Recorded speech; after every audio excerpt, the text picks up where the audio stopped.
बिस्मिल्लाहिर्रहमानिर्रहीम। आप लोगों ने गोश्त तो बहुत खाया होगा, पर आज जो हम सीखने वाले हैं भुना हुआ गोश्त बहुत ही मज़ेदार बनता है। एक बार घर में ज़रूर ट्राई करें। सबसे पहले हम लेंगे 5 प्याज, उसकी छोटी छोटी कटिंग करेंगे। उसके बाद में हम डालेंगे कुकर में ऑयल, तकरीबन 1 कप में ऑयल डालूँगा। उसके बाद में कुछ मसाले जिसमें है ज़ीरा, कमालपट, एक दालचीनी का टुकड़ा और 4 से 5 लौंग, 4 छोटी इलायची, 18 से 20 काले मिर्च। उसके बाद में हम डालेंगे कुकर में। तकरीबन हम इसको पकाएंगे 40 से 50 सेकंड। उसके बाद में हम डालेंगे इसमें प्याज को हमने मुकम्मल ब्राउन नहीं करना, प्याज पकाना। उसके बाद में कुछ मसाले लें जिसमें है ज़ीरा और हैं लौंग, काले मिर्च और 2 इलायची बड़ी।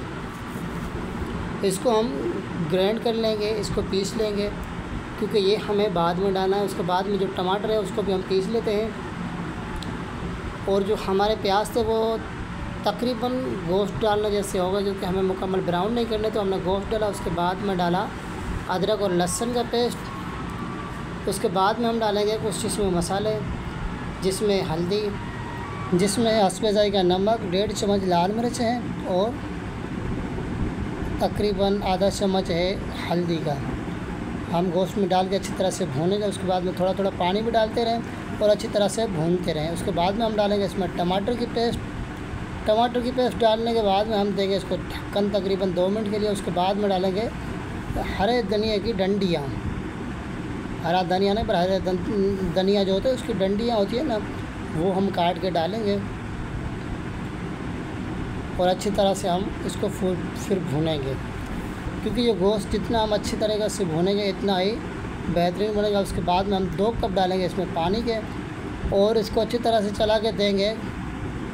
कुकर का ढक्कन बंद करेंगे तकरीबन 20 मिनट के लिए। 20 मिनट के बाद में हम जब खोलेंगे देखेंगे तकरीबन जो हमारा गोश्त है वो गल चुका है। उसके बाद में हम इसको तेज़ आंच पे हमें इसका जो पानी है वो खुश्क करना है, क्योंकि देखेंगे पानी जो है वो खुश्क हो चुका है। उसके बाद में हम डालेंगे इसमें दही डाल के हमें दही से भी अच्छी तरह से भूनना है।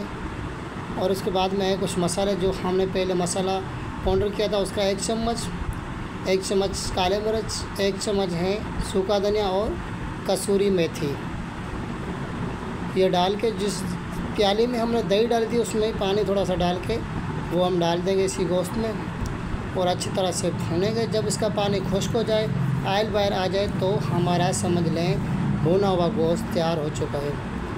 तो इस तरीके से आप बनाएंगे तो बहुत ही बेहतरीन बनता है, बहुत ही मज़ेदार बनता है।